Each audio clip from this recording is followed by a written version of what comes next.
तैयारी कर रही है। विधेयक को लेकर प्रधानमंत्री नरेंद्र मोदी ने एक वीडियो संदेश भी जारी किया जिसमें कहा कि सरकार पेपर लीक को लेकर गंभीर है। अब संसद में एक विधेयक पेश किया जा रहा है जिससे ऐसे मामले पर नकेल कसी जाएगी, साथ ही एक टास्क फोर्स का भी गठन किया जा रहा है जो परीक्षा के सिस्टम में बदलाव को लेकर सुझाव देगी। सरकार शिक्षा प्रणाली में नए रिफॉर्म करने वाली है ताकि छात्रों के भविष्य के साथ खिलवाड़ करने वालों पर सख्त एक्शन हो। और यह तीसरी बार है जब पेपर लीक की ओर से पीएम मोदी की ओर से पेपर लीक पर पीएम मोदी की ओर से यह वीडियो संदेश जारी किया गया है। इससे पहले 23 जुलाई और 24 जुलाई को भी पीएम मोदी ने वीडियो संदेश के जरिए पेपर लीक पर अपनी बात रखी थी। तो ये 3 वीडियोस आपको दिखा रहे हैं।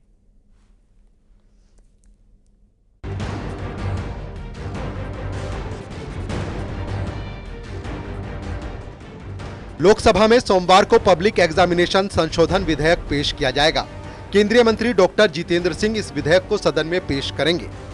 लोकसभा के लेजिस्लेटिव बिजनेस एजेंडा के अनुसार ये बिल पब्लिक एग्जामिनेशन अधिनियम 2024 में संशोधन के लिए लाया जा रहा है। इस विधेयक पर सदन में चर्चा होने की भी संभावना है। जिन लोगों ने विद्यार्थियों के भविष्य के साथ खिलवाड़ किया वे जेलों में सड़ रहे हैं। हमने फास्ट ट्रैक कोर्ट बना चुके हैं। हम कल पार्लियामेंट के अंदर भी कठोर कानूनों के प्रावधान के साथ नया कानून बनाने की दिशा में भी आगे बढ़ रहे हैं। लेकिन हमें भविष्य के लिए सोचना है।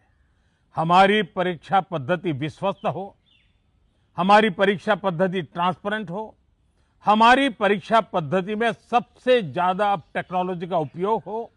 इन सारी बातों को ध्यान में रखते हुए विश्व प्रसिद्ध टेक्नोलॉजी एक्सपर्ट श्रीमान नंदन नीलेकनी जी के नेतृत्व में एक हाई पावर टास्क फोर्स बनाने का निर्णय किया है जो एग्जामिनेशन रिफॉर्म की तरफ फोकस करेगा।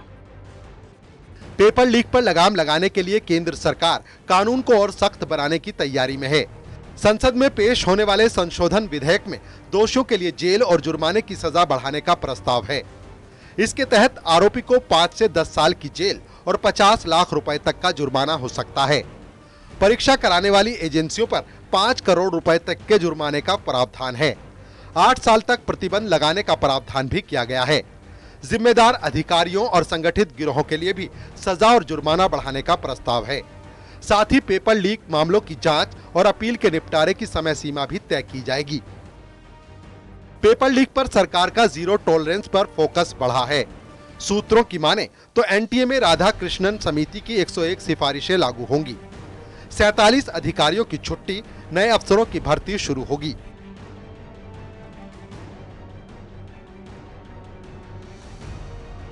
पेपर लीक या परीक्षा में गड़बड़ी पर एनटीए के साथ शिक्षा मंत्रालय के अधिकारी भी जिम्मेदार होंगे।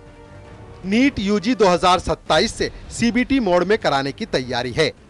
जेईई मेन की तर्ज पर 5 से 6 दिनों में कई शिफ्टों में नीट की परीक्षा हो सकती है। हर दिन 3 से 4 लाख अभ्यर्थियों को एग्जाम कराने की योजना है। साल में 2 बार नीट कराने पर सरकार गंभीरता से विचार कर रही है। आउटसोर्स पेपर सिस्टम खत्म करने पर जोर रहेगा। अब एनटीए के नियुक्त विषय विशेषज्ञ ही प्रश्न पत्र तैयार करेंगे।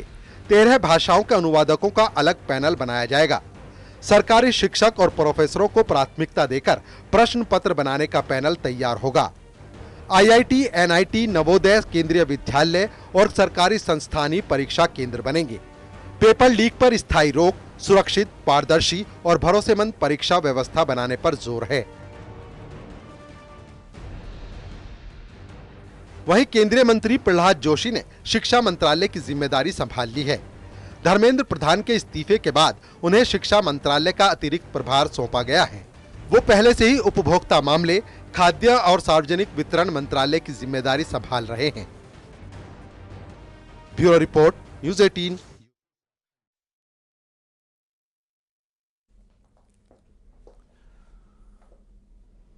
और सीएम योगी ने युवाओं को सोशल मीडिया को लेकर नसीहत दी। सीएम योगी ने कहा कि गुमराह करने वालों से युवाओं को दूरी बनानी चाहिए। फेक अकाउंट को एक्सपोज कर